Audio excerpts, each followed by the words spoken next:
masih dalam rangkaian restorasi Pondok Daud, saudaraku. Ya, kita di dalam satu visi, ya, visi besar kita, yaitu mempersiapkan satu umat yang layak bagi Tuhan dengan misinya atau dengan kendaraannya, yaitu adalah Gesit. Nah, kemarin saudara bisa mendengarkan dan saudara bisa menerima apa yang di-sharingkan tentang Gesit, saudaraku, di dalam seri yang lalu. Ya, dan salah satunya dalam gerakan selalu intim dengan Tuhan itu ada kita mengaplikasikannya melalui kehidupan, gaya hidup saat teduh pribadi. Ya.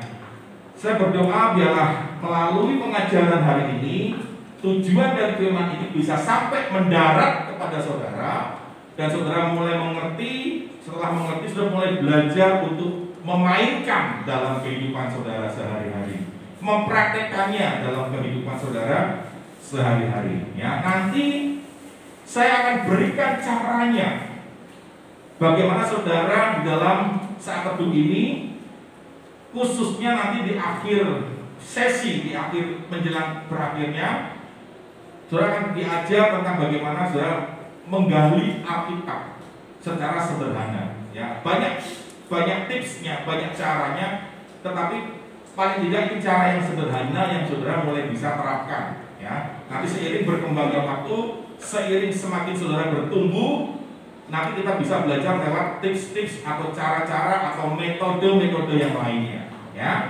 nah kita mari bersama-sama lihat di slide yang pertamanya. Kita mulai dari Mazmur pasal yang ke-91. Nah, ini menarik sekali, saudaraku. Ya, kenapa saya katakan menarik? Karena dalam terjemahan bahasa Inggris, ya, New King James Version, ya, terjemahan bahasa Inggris dari New King James Version yang banyak dipakai, ya, menjadi rujukan para hamba-hamba Tuhan, ya, untuk perbandingan, untuk compare, ya, antara ayat ini dengan ayat yang ini. New King James Version ini cukup bagus juga, saudara. Semuanya bagus, ya. Tapi lihat, perhatikan. He who dwells in the secret place, ya, of the Most High shall abide under the shadow of the Almighty. Kalau dalam bahasa Indonesianya kurang jelas, saudaraku. Ya. Kalau saudara baca bahasa Indonesianya kurang jelas, saudara cari terjemahan yang lain yang lebih saudara bisa mengerti. Karena berbagai terjemahan itu untuk membantu saudara memahami sebenarnya tujuannya, maksudnya apa, pengertiannya apa. Itu pentingnya saudara mengcompare, ya.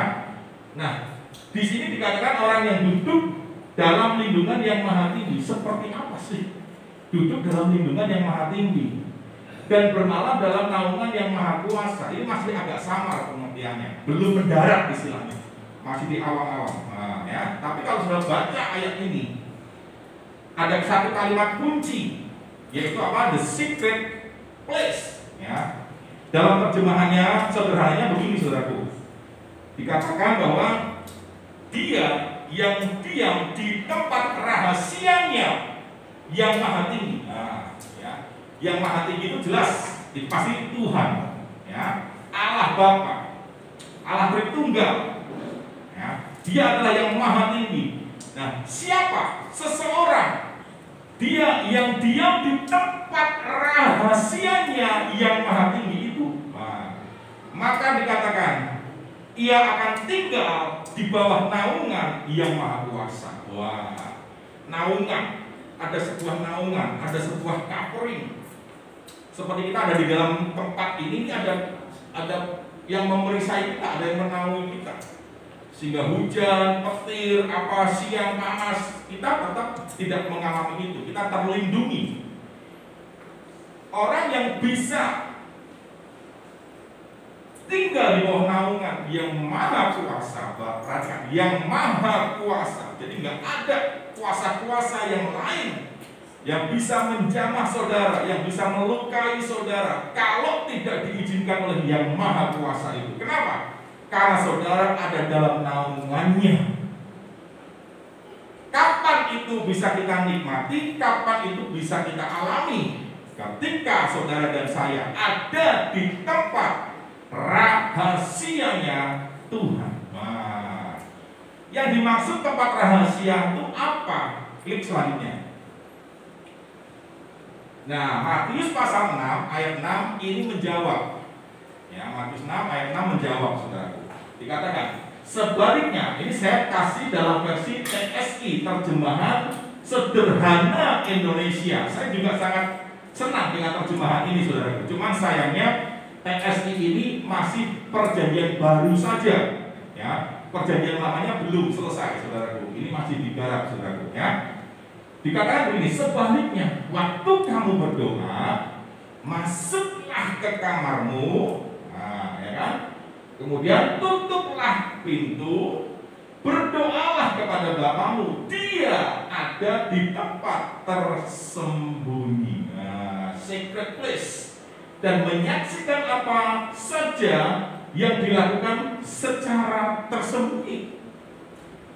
Maka Dialah yang akan memberi upah kepadamu secara terang-terangan. Dari ayat ini kita bisa menyimpulkan bahwa the secret place atau tempat rahasianya Tuhan itu adalah ketika saudara secara pribadi, saudara masuk ke satu kamar, saudara tutup pintu, saudara bersekutu secara pribadi. Tapi jangan saudara tafsirkan, oh berarti nanti kalau saya berdoa harus punya kamar sendiri, pribadi, nanti saya kalau berdoa tutup pintu. Enggak seperti itu. Makna esensi intinya adalah saudara bersekutu secara pribadi dengan Tuhan. Yang mengerti sampai sini katakan amin. Kuncinya secara pribadi dengan Tuhan. Saudara hanya berdua dengan Tuhan. Saudara membangun satu hubungan yang melekat dengan Tuhan, memuji menyembah Tuhan, merenungkan kebaikan Tuhan, bersyukur kepada Tuhan, mengakui Dia dalam seluruh aspek kehidupan kita. Bahkan kita menyerahkan, mempercayakan hidup kita kepada Dia. Aku milik-Mu Tuhan. Deklarasikan, akui Tuhan di tempat rahasia itu. Serahkan segala kekhawatiranmu kepadanya. Amin, saudaraku.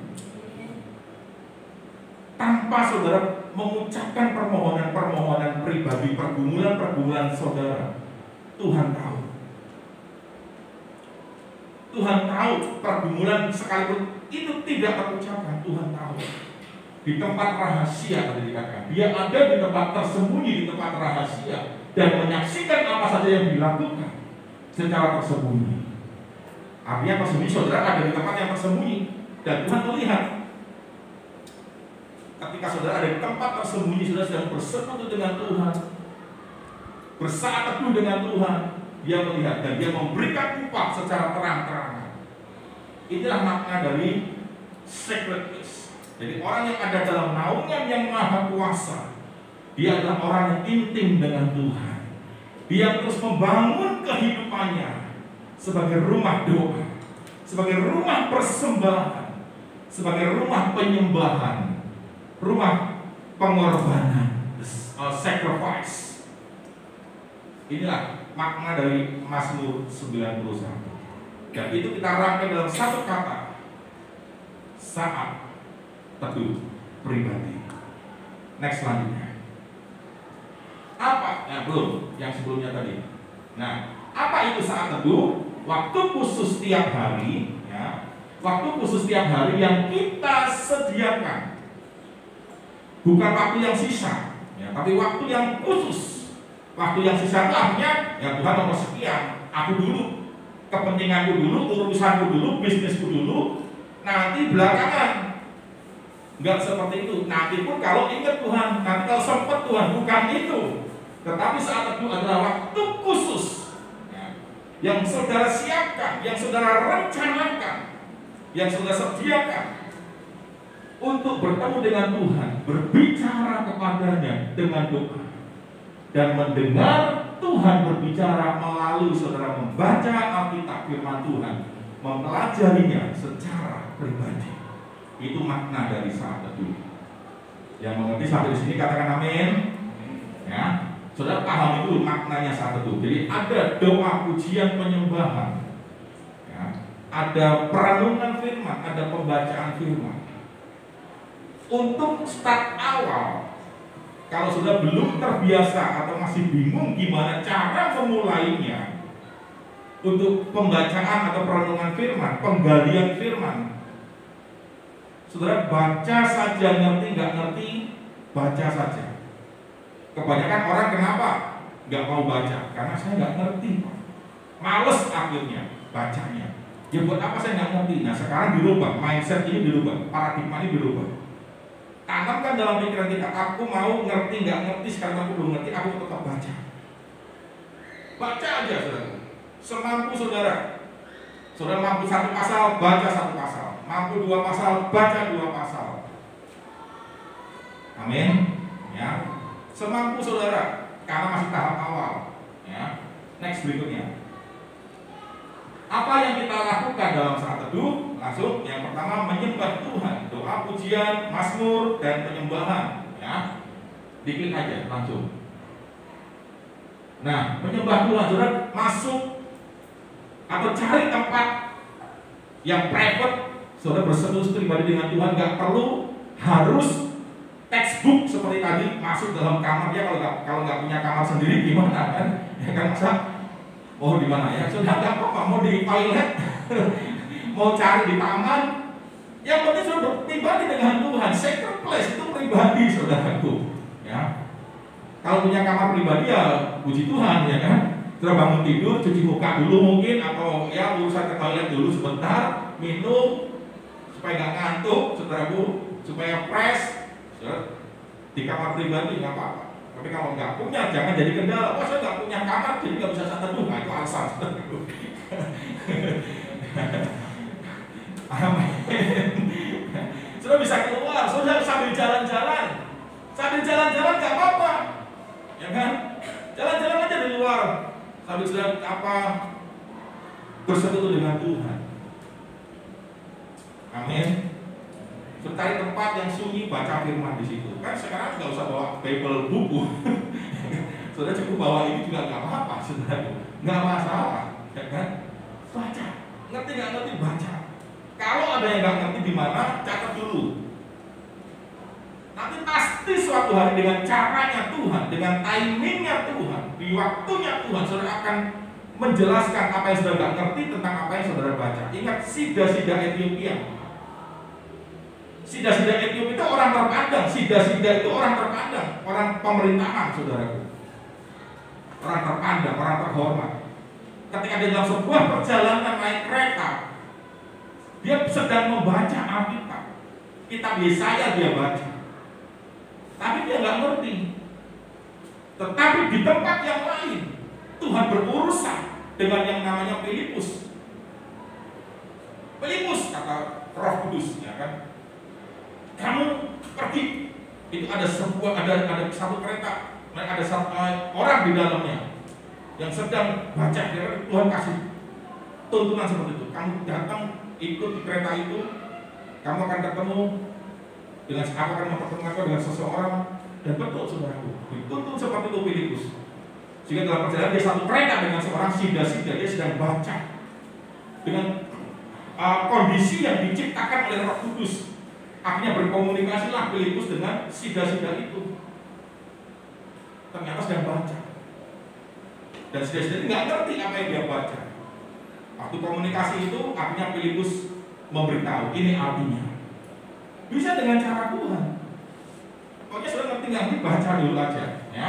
Yang kedua, setelah itu sudah berdoa syafaat. Ya untuk bangsa, untuk negara, untuk pemerintahan. Pemerintahan ada 3, ya kan, legislatif, yudikatif, dan eksekutif, legislatif, dan yudikatif. Sudah bawa dalam doa dari pusat sampai ke daerah. Serahkan semua kepada Tuhan. Ya, kepada pemimpin-pemimpin rohani, kepada jemaat-jemaat yang lain, saudara-saudara kita yang lainnya, sudah bawa mereka dalam syafaat doa saudara. Doa syafaat itu doa untuk orang lain, bukan untuk diri sendiri. Kalau doa sendiri-sendiri adalah doa pribadi. Ya, tapi doa syafaat ini sudah berdoa untuk hal-hal yang di luar kepentingan saudara. Kemudian baca Alkitab firman Tuhan, mulai catat saudaraku. Catat. Ketika saudara catat, mungkin ada yang nggak ngerti atau apa yang saudara dapatkan sesuatu hal, sudah catat dulu. Ya. Nanti dari catatan itu mungkin ada hal yang nggak ngerti, sudah bisa tanyakan. Ya. Rema yang harus diaplikasikan, yang harus dimainkan dalam kehidupan kita. Ini 3 pokok penting, 3 hal penting dalam saat teduh kita. Next berikutnya. Langsung aja diklik. Yang pertama, persiapan untuk saat teduh. Ya, tadi sudah ya, cari tempat dan waktu yang mana kita dapat menikmati kebersamaan pribadi dengan Tuhan. Ya, kemudian persiapkan Alkitab saudara. Ya, terus catat dan siapkan juga alat tulis, catatan, Alkitab, catatan dan alat tulis.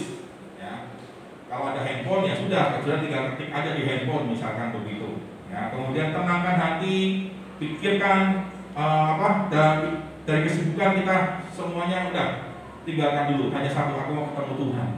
Nah, ya, itu intinya. Tenangkan hati dan pikiran dari kesibukan, dari ketegangan.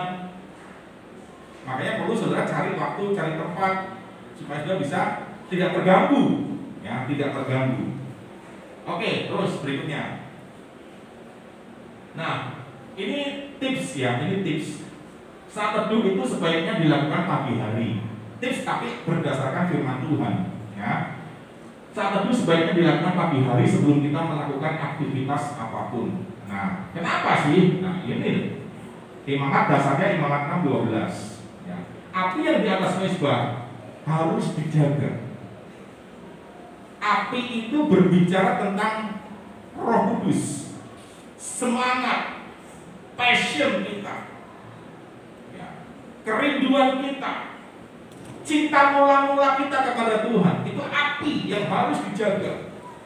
Hubungan relationship yang intim dengan Tuhan itu harus dijaga. Itu api supaya terus menyala. Cinta saudara kepada Tuhan terus menyala. Ya. Kemudian dikatakan jangan dibiarkan padam. Tiap-tiap pagi imam harus menaruh kayu di atas mezbah. Mezbah itu ada satu tempat kita mencurahkan korban, mempersembahkan korban. Korbannya apa? Yaitu korban waktu saudara. Saudara kan sedang mengorbankan waktu saudara, waktu tidur saudara korbankan. Waktu mungkin pekerjaan saudara korbankan. Itu ada di mezbah. Mengatur korban bakaran di atas dan membakar segala lemak, apa yang enggak enak, apa yang membuat kita enak, kita bakar di situ. Kita menyangkal diri kita. Kita mematikan kedagingan kita. Kita bersaat teduh. Jadi tiap pagi api yang di atas mezbah harus dijaga status menyala dan dibiarkan tiap-tiap pagi. Nah, ya ini kata kuncinya. Harus menaruh kayu di atas mezbah itu. Next berikutnya. Keluaran 29:38 dikatakan begini, inilah yang harus kamu olah di atas mezbah itu, 2 anak domba berumur setahun tetap tiap-tiap hari. Ya, ayat berikutnya 39-nya, domba yang satu haruslah kau olah pada waktu pagi, dan domba yang lain kau olah waktu senja. Jadi ini sebuah ketetapan Tuhan kepada umat Israel. Dan ini masih berlaku sampai hari ini, saudaraku. Ya. Ini berbicara tentang persembahan korban pagi dan korban petang. Jadi setiap hari itu paling tidak minimal itu 2 kali. Pagi dan petang, tiap-tiap hari. Kenapa demikian, saudaraku? Perhatikan next selanjutnya. Ya, suatu korban bakaran tetap di antara kamu turun-temurun di depan pintu kemah pertemuan di hadapan Tuhan, sebab ini di sana aku akan bertemu dengan kamu. Ketika kita datang mempersembahkan korban pagi secara pribadi dengan Tuhan, Tuhan bilang, ya, di sana aku akan bertemu dengan kamu, di tempat rahasia itu aku akan bertemu dengan kamu. Ya, Tuhan bilang begitu. Aku di tempat itu akan dikuduskan oleh kemuliaanku. Tempat di mana saudara itu dikuduskan. Kalau sudah ada di rumah saudara, rumah itu dikuduskan. Ya. Lalu Harun dan anak-anaknya, kita lewat saja 45. Aku akan diam di tengah-tengah keluargamu. Nah, kira-kira begitu. Aku akan diam di tengah-tengah usahamu, bisnismu. ayat 46, mereka akan mengetahui bahwa akulah Tuhan Allah mereka yang membawa mereka keluar dari tanah Mesir supaya aku diam di tengah-tengah mereka. Inilah kenapa Tuhan memerintahkan saudara dan saya mempersembahkan korban pagi dan korban petang. Tuhan itu mau ketemu sama saudara. Tuhan itu mau menyatakan sesuatu kepada saudara, menuntun saudara. Tapi seringkali kita dulu sebenarnya ada waktu-waktu khusus, ada waktu-waktu yang sangat krusial, penting. Tuhan itu bekerja, saudara. Ada di Alkitab nanti, ya kalau Tuhan izinkan, sampai Alkitab itu mengajarkan kita doa yang berkuasa, doa yang sangat menerobos. Salah satunya, kalau saudara doa jam 3 pagi, masa iya Pak? Iya. Nanti suatu hari ya, kenapa kita harus doa jam 3 pagi? Itu sangat luar biasa, saudara. Ya. Tapi lihat next slide-nya dulu. Nah, Markus 13 ayat 35 ini nasihat supaya berjaga-jaga. Isinya, perikopnya, judulnya ya. Nah, Tuhan ngomong begini, karena itu berjaga-jagalah. Ini Yesus sendiri yang ngomong di perikop 35 ini ada dalam satu perikop. Nah, perikop ini judulnya nasihat supaya berjaga-jaga. Di ayat 35-nya Tuhan ngomong, karena itu berjaga-jagalah, sebab kamu tidak tahu bila manakah tuan rumah itu pulang. Kapan waktu berjaga-jaganya? Ternyata Tuhan kasih 4 waktu jaga. Menjelang malam, nanti sudah bisa lihat ini jamnya ya, menjelang malam. Ingat ya, Israel, jamnya Ibrani, jamnya Yesus waktu itu. Sampai hari ini mereka tuh permulaan hari itu bukan kayak kita, saudaraku. Permulaan hari mereka tuh jam 18. Jam 6 sore. Jadi jam 6 sore itu ganti hari mereka. Nah, ini pergantian hari ini di sini nih, menjelang malam. Nah, kalau ada 4 bagian, kan ada 24 jam. Betul, saudaraku? Dari 24 jam dibagi 1, 2, 3, 4. Ada 1, 2, 3, 4. Masing-masing berapa jam ini, saudaraku?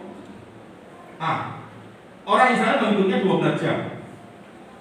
Ya, lihat ini, 18 sampai 21 berapa jam? Jam 6, jam 7 ya, 6, 7, 8, 9. Betul? Ya. Jam 21, jam 9 berarti 10, 11, 12, 3. 3 kali 4. 1, 2, 3, 4. Perhatikan ini, saudaraku, ya. Ini waktu jaganya. Jadi 12 jam. Menjelang malam, tengah malam, larut malam, pagi-pagi buta. Masing-masing 3 jam, 3 jam, 3 jam, 3 jam. Ini waktu jaga. Satu hari ada 24 jam. Tuhan menetapkan ada 12 jam yang harus dijaga. Jam-jamnya seperti ini. Ini konteks, kalau sudah lihat tentang kedatangan Yesus, kedatangan Tuhan yang kedua kali. Tuhan lagi ngomong nih sama kita nih tentang kedatangannya. Kamu jaga-jaga aja. Kapan jaga-jaganya ini? Menjelang malam, tengah malam, larut malam, pagi-pagi buta. Kalau sudah baca perumpamaan tentang 5 gadis bodoh dan 5 gadis bijaksana, kapan dikatakan memulai datang, kapan? Ini di antara waktu ini.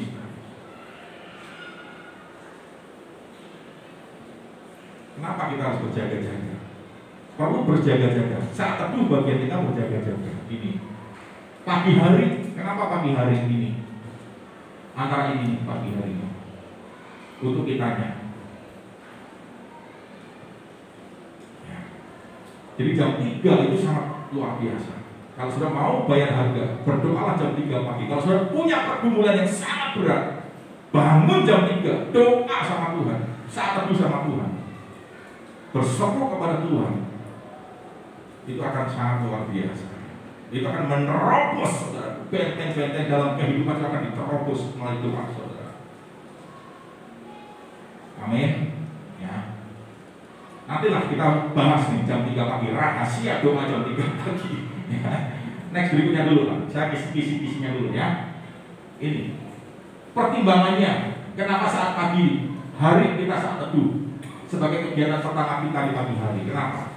Yang pertama, sebagai bentuk mencari terlebih dulu kerajaan Allah dan kebenarannya. Artinya sudah memprioritaskan Tuhan dalam kehidupan saudara.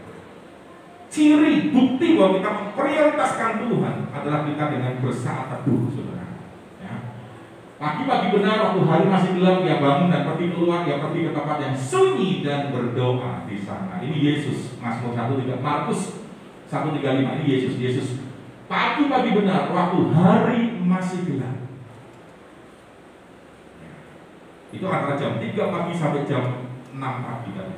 Ya. Pagi hari pikiran dan hati kita masih segar,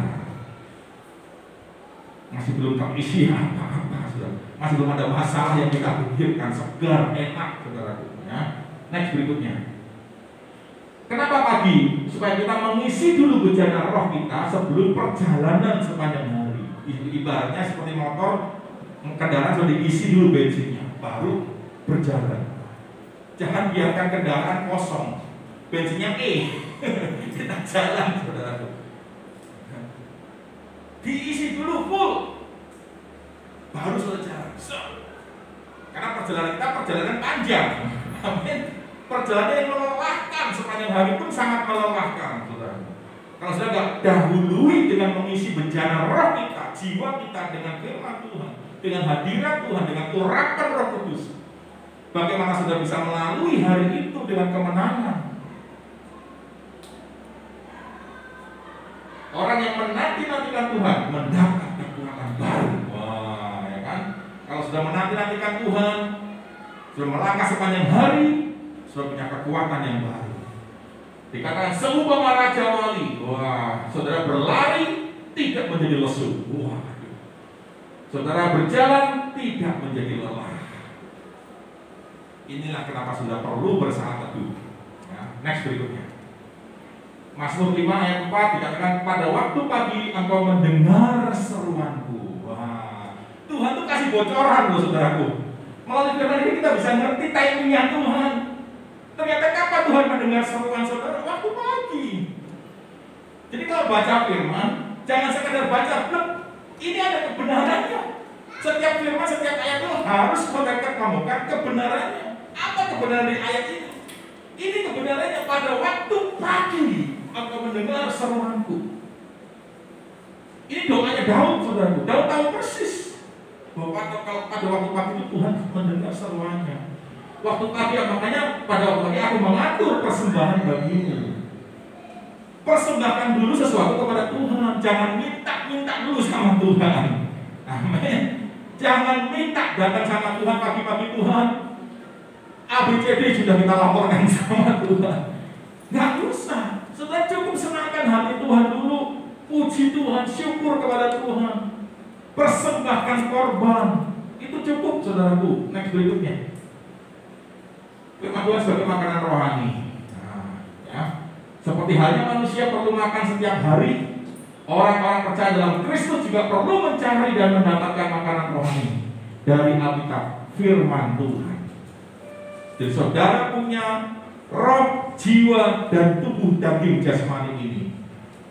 Jangan hanya tubuh jasmani saudara saja yang dikasih makan, yang diperhatikan, tapi tubuh rohani saudara juga.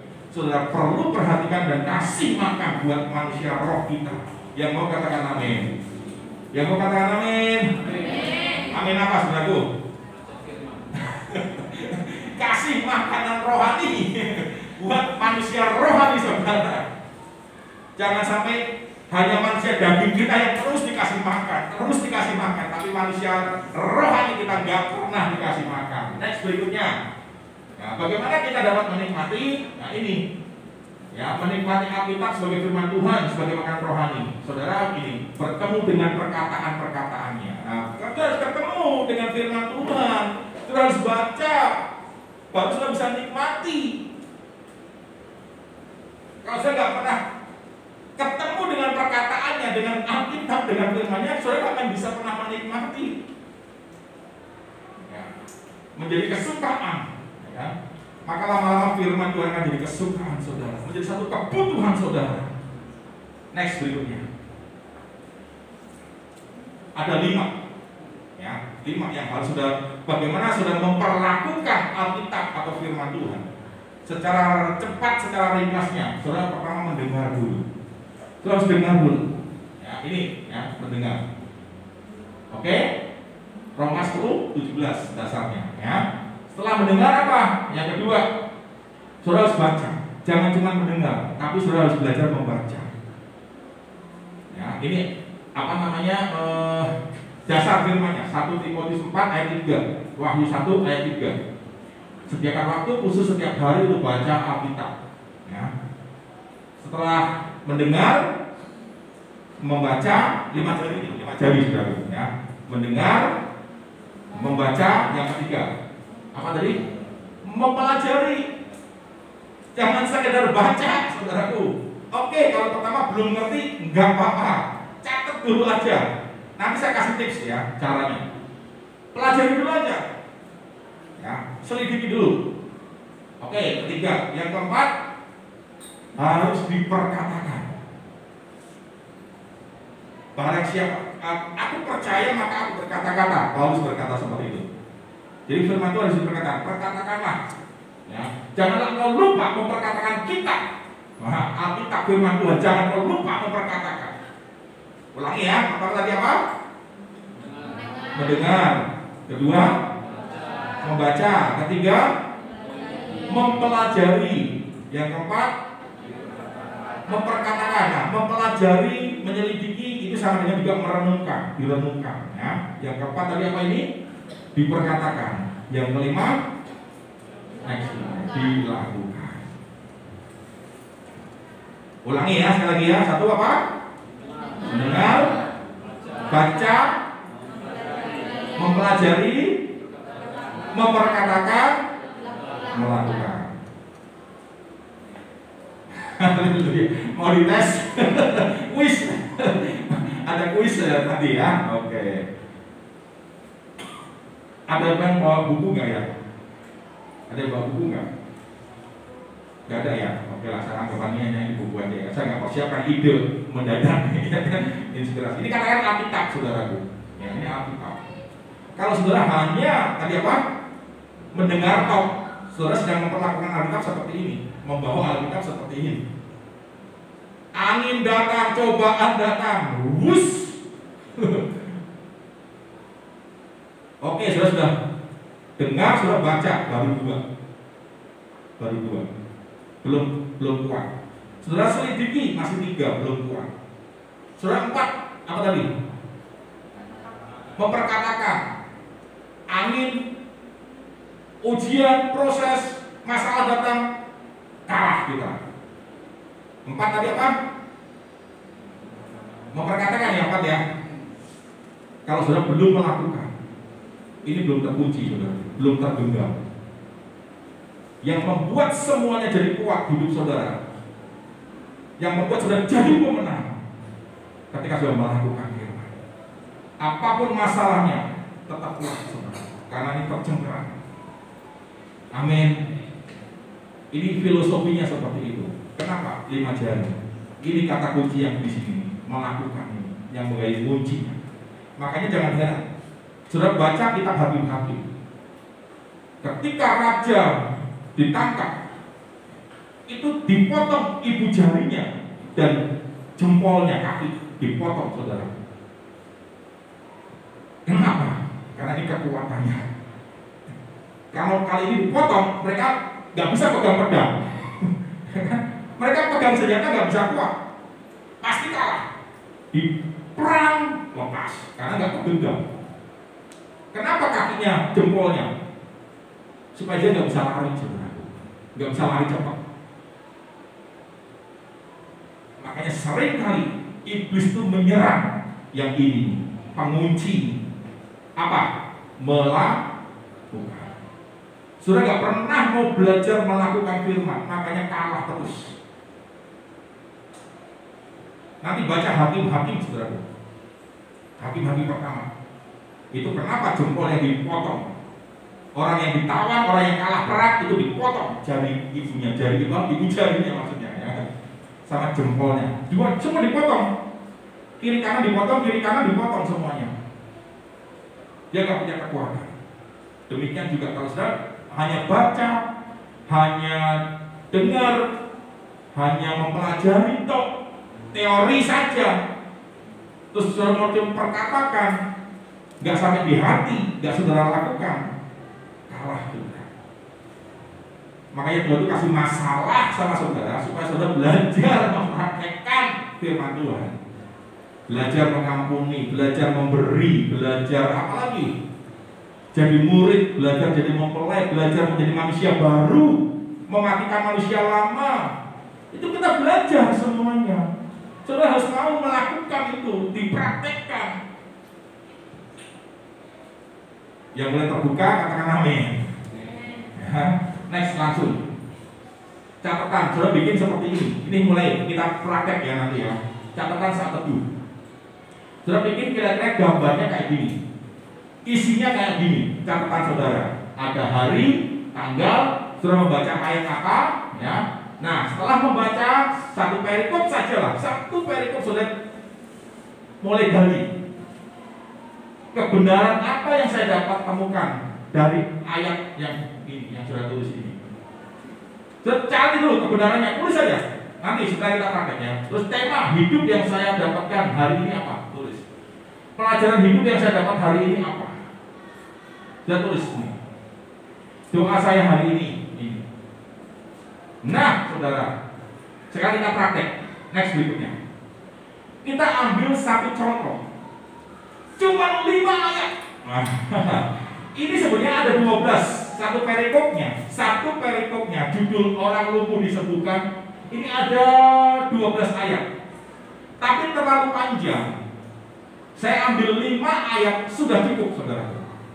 Dari 5 ayat ini saya menemukan 3 judul khotbah.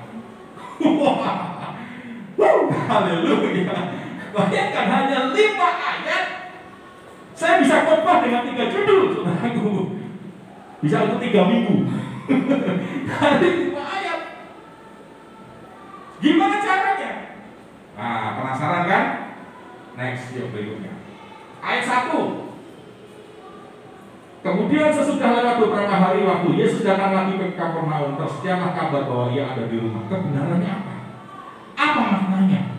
Caranya gimana kita bisa menemukan ini? Next berikutnya. Nah, ini ayatnya tadi ya. Sesudah lewat beberapa hari, nah ini kata kuncinya sudah garis bawahi. Yesus datang lagi ke Kapernaum. Berarti apa, saudaraku? Yesus datang lagi ke Kapernaum. Berarti apa? Yesus pernah sebelumnya, beberapa hari sebelumnya, sudah datang ke Kapernaum. Beberapa hari kemudian Yesus datang lagi ke Kapernaum. Ya. Dan ketika dia datang lagi, tersiar kabar di mana-mana. Yesus sedang ada di rumah. Ada yang mengatakan itu rumah tinggalnya dia, Yesus. Yesus punya tempat tinggal di Kapernaum. Ada yang menafsirkan seperti itu. Saya sedang tadi malam saya cari ayatnya belum ketemu. Saya pernah menemukan, tapi lupa, saya belum ketemu. Nanti ya, tunggu tanggal mainnya ya. Nah, saudara harus tahu dulu nih, ada apa Kapernaum? Saya cari, searching di Alkitab ini. Ketik Kapernaum. Ada tanda kaca pembesar, searching, ketik Kapernaum. Ada apa di Kapernaum? Ketemu nih. Kita dapat referensi gambaran, ada apa di Kapernaum? Ternyata Kapernaum adalah kota-kota yang tidak bertobat, sekalipun di situ paling banyak melakukan mujizat. Di Kapernaum Tuhan buat mujizat banyak sekali. Tetapi orang-orang Kapernaum tidak pernah mau bertobat. Itu gambaran orang Kristen zaman sekarang. Kapernaum itu kayak kita ini. Tuhan udah kasih kebaikan, udah kasih mujizat sama kita, pertolongan yang luar biasa, berkat luar biasa, tapi kita nggak pernah mau bertobat. Itu gambaran Kapernaum hidup kita, saudara. Karena orang penduduk kota Kapernaum seperti itu. Kasih Tuhan begitu besar sama penduduk Kapernaum, tapi mereka nggak pernah mau bertobat.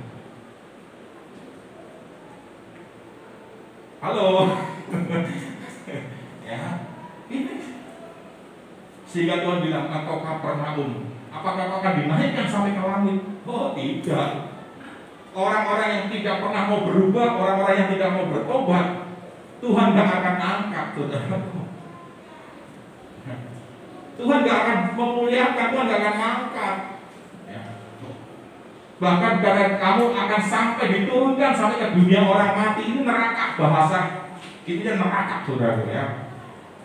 Sodom aja, Tuhan bilang, Sodom aja tuh, kalau di sana aku buat mujizat, banyak orang Sodom pasti bertobat.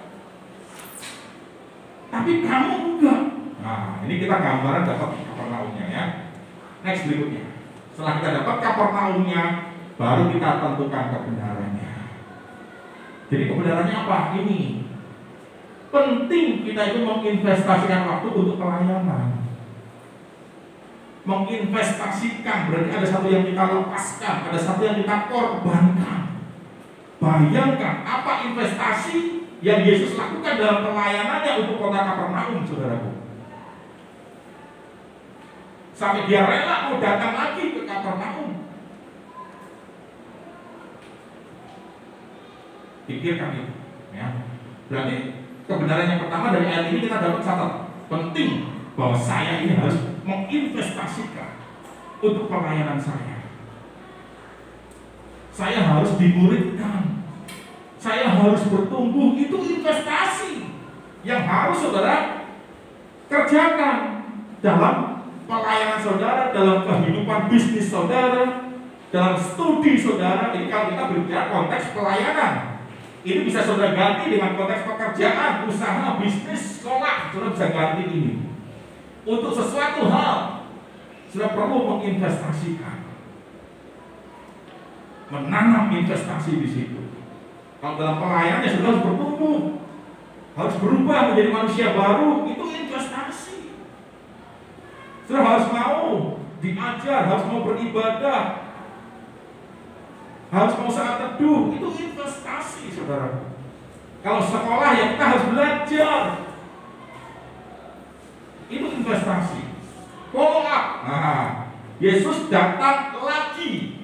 Dulu dia sudah lakukan Kapernaum beberapa hari, dia ingin memfollow up, melanjutkan apa yang belum selesai. Jadi nanti kita bisa tahu, oh iya, ternyata dalam pelayanan, dalam studi, dalam hal apapun, saya perlu untuk terus ya memfollow up. Jadi jangan stop. Apa yang belum selesai harus terus di follow up. Kebanyakan kita melupakan itu, nggak mau memfollow up. Perhatikan, Kapernaum, Yesus nggak pernah pilih-pilih tempat pelayanan. Sekalipun orang-orangnya tegar, tengkuk, keras kepala, tapi Yesus nggak pernah pilih-pilih tempat pelayanan. Ini bisa menjadi satu hal pelajaran kebenaran buat kita. Yesus punya arah tujuan yang jelas. Dia punya arah tujuan dalam pelayanannya. Kalau dalam bisnis saudara, dalam pekerjaan, studi saudara juga punya harus arah tujuan yang jelas. Untuk apa saudara lakukan ini? Makanya saudara harus punya rancangan 5 tahun ke depan mau apa, 10 tahun ke depan mau apa, 15 tahun ke depan mau seperti apa. Saudara harus rancangkan dari sekarang. Persiapannya apa untuk 5 tahun itu?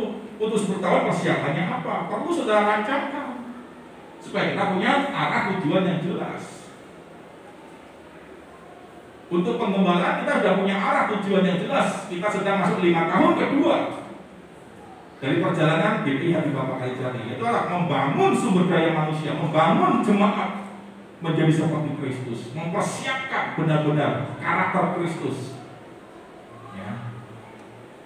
Ayat kedua, klik. Oh, masih ada. Kata kunci yang berikut, tersiar kabar bahwa iya, Yesus ada di rumah. Begitu kabar tersiar, itu orang berbondong-bondong datang kepada Yesus. Orang yang sakit dibawa, orang yang kerasukan setan dibawa semuanya. Wah, Sampai ada satu cerita dari orang lumpuh disembuhkan. Ada satu orang lumpuh datang dibawa rombongan. Ada 4 orang yang menggotong, gak bisa masuk ke rumah Yesus. Tapi dia naik ke atas, saudara. Bayangkan, atap rumah dijebol. Susah nggak, saudara? Susah loh bawa orang lumpuh loh, saudara. Berat loh. Ya. Harus naik ke atas rumah. Bayangkan. Ya, ini Yesus dikenal sebagai sang berita baik. Sebagai sang berita baik, Yesus membawa dampak kemanapun dan dimanapun berada. Ini sebuah kebenaran. Kalau Yesus bukan sang kabar baik, ketika tersiar kabar, nggak mungkin orang banyak datang. Tapi karena Yesus adalah sang kabar baik itu, maka dia selalu berdampak, jadi berkat dimanapun mereka berada. Kalau Yesus berada. Next berikutnya, masuk ayat 2, saudaraku. Catat lagi ayat 2, kebenarannya.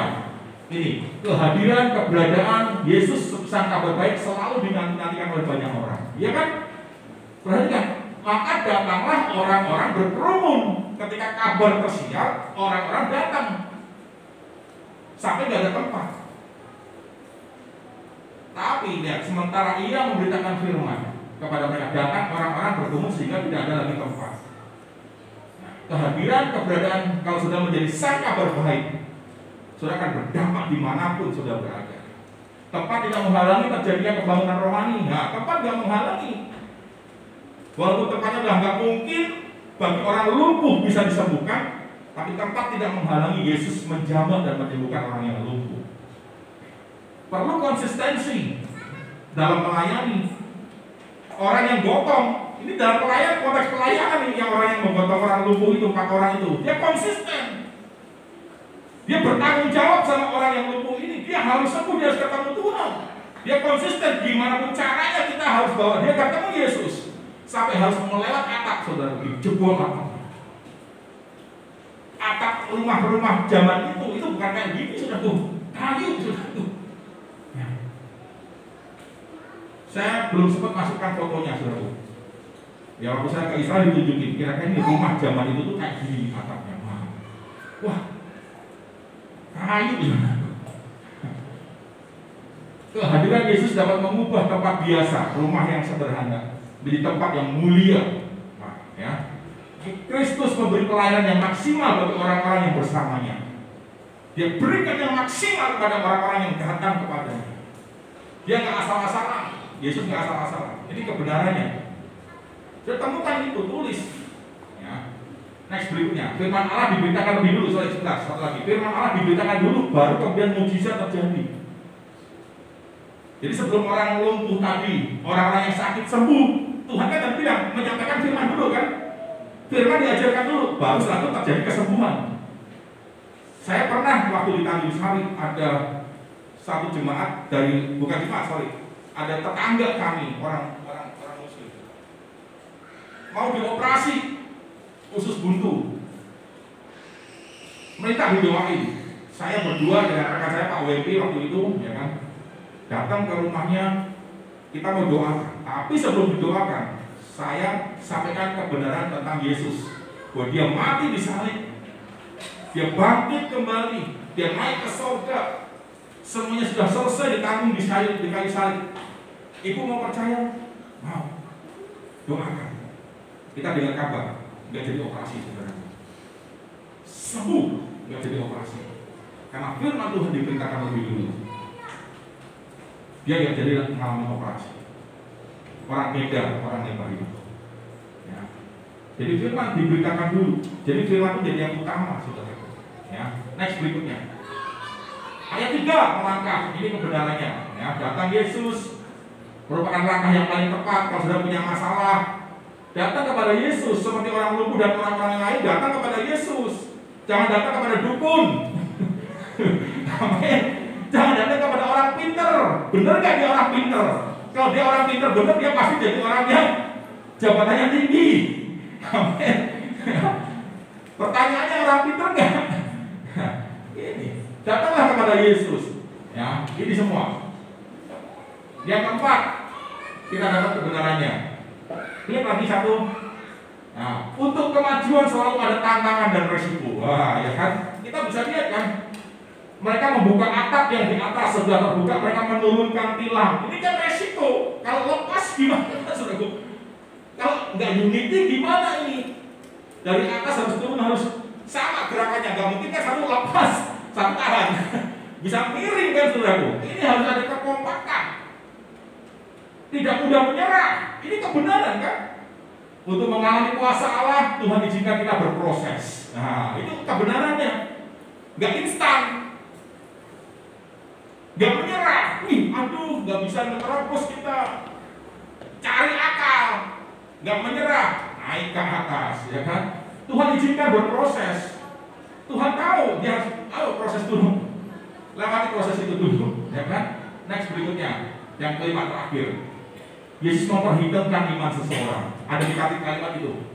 Melihat iman mereka. Nah, Yesus melihat iman mereka. Jadi bukan hanya iman orang yang sakit saja, tetapi iman orang-orang yang membawanya juga. Ini kebenaran. Ya. Hai anakku. Nah, ada kalimat hai anakku. Ya. Dosamu sudah diampuni. Kebenarannya apa dari ayat ini, saudara? Lihat, hai anakku. Ini perkataan yang lemah lembut, penuh kasih, kepedulian, sebagai penghiburan dan kekuatan yang luar biasa bagi orang yang sakit. Ini kan sebagai sebuah nilai, saudara. Ya kan? Pelayanan yang benar didasarkan pada hubungan yang benar, seperti bapa dengan anak. Kebutuhan utama manusia adalah pengampunan, bukan kesembuhan. Makanya Tuhan bilang dosamu sudah diampuni. Langsung geger tuh orang. Ahli Taurat Farisi geger.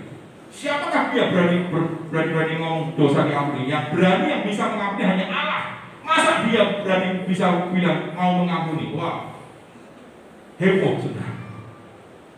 Tapi kebenarannya pengampunan yang utama, bukan kesembuhan. Tuhan gak sembuhkan dulu, tapi Tuhan mengampuni dulu. Dosa udah diampuni, baru sembuh. Kalau saudara mau sembuh, mau pulih, saudara harus punya pengampunan. Next berikutnya sekarang. Nah, kesimpulannya sekarang ya. Tema yang pertama, judulnya tentukan dari kebenaran-kebenaran tadi. Saudara kumpulkan, inventarisir, dapatkan tema tentang apa. Dari 3 sudut pandang. Dari sudut pandang orang yang sakit, kita dapat judul bagaimana mukjizat kesembuhan terjadi. Dari sisi pandangan pihak yang sakit, gimana prosesnya pemulihan kesembuhan bisa terjadi? 1, datang kepada Yesus, ayat 2. Percaya menerima firman Tuhan, firman Tuhan diberitakan, percaya, dengar, percaya, terima, ayat 2. Terus datang kepada Tuhan Yesus sekalipun ada tantangan. Jangan menyerah, aduh gak sembuh, aduh belum dijawab doanya, gak doa lagi. Enggak, saudara. Ya, sekalipun ada tantangan, terus gedor, terus ketuk terus menerus, kata Tuhan. Cari terus menerus, minta terus menerus, kata Tuhan. Matius 7 ayat 7. 4, perlu kerjasama, sepakat, unity, sepakat, ayat 3, 4. Iman mereka harus punya iman, jangan cuma satu imannya. Kalau dalam konteks keluarga, jangan cuma suami atau istri tok, tapi semua harus punya iman yang sama, levelnya harus sama. Dan pengampunan. Nah, ini khotbah pertama. Khotbah kedua apa? Buka. Tentang pelayanan, pekerjaan, atau studi. Dari sisi itu kita lihatnya. Kita dapatkan judul pelayanan yang dikehendaki Tuhan. Seperti apakah pelayanan? Seperti apakah pekerjaan, usaha, bisnis yang dikehendaki Tuhan ini? Saudara harus berani investasi waktu. Saudara berani membekali diri, mengupgrade diri. Ya, kalau dalam usaha bisnis, saudara tekunin bidang apa? Upgrade skill saudara di situ. Ya. Lakukan follow up yang diperlukan. Tidak pilih-pilih tempat kalau dalam konteks pelayanan. Punya arah tujuan jelas, berfungsi sebagai sang berita baik. Ya, tempat tidak menghalangi, jangan pernah apa istilahnya menjadikan tempat fasilitas sebagai sebuah penghalang, jangan. Kemudian konsistensi perlu dalam pelayanan, dalam membangun bisnis, merintis bisnis itu harus punya konsisten. Harus terus dijalankan, ditekuni. Jangan kayak sprint just. Harus konsisten, saudaraku. Kalau itu dalam konteks bukan pelayanan, dalam bisnis, ya. Ini bisa sudah ganti nih, pelayanan atau bisnis atau apa sudah bisa ganti. Ya. Kristus menerima memberi pelayanan yang maksimal. Kalau dalam bisnis, saudara harus berikan pelayanan maksimal. Seperti saya kemarin bercerita orang-orang BCA, ya. Pelayanannya maksimal banget. Sampai security pun memberikan pelayanan luar biasa, ya. Yang dulu hanya cuma keamanan, tapi sudah terlibat lebih jauh, saudara. Bagi orang-orang yang ada, firman Allah menjadi hal yang utama. Dalam bisnis saudara, firman Allah harus jadi yang utama. Dalam pekerjaan saudara, firman Allah harus jadi yang utama. Yang terakhir, yang ketiga, temanya tentang nilai yang excellent. Kita harus punya nilai. Di bisnis kita punya nilai, di sekolah kita punya nilai. Apa nilainya? Tidak mudah menyerah, konsisten, menjadi pribadi yang diubahkan, diperbaharui dari hari ke hari, pribadi yang rendah hati, punya inisiatif, punya kreativitas dan inovatif, pengembangan, mau berproses, jangan instan, harus berani berkorban, punya tekad, punya komitmen yang kuat, punya spirit kebersamaan, unity, iman yang teguh dan sungguh-sungguh. Bayangkan 5 ayat, saya bisa khotbah 3 judul. Selamat berproses, selamat berlatih, selamat bersaat teduh. Tuhan Yesus memberkati.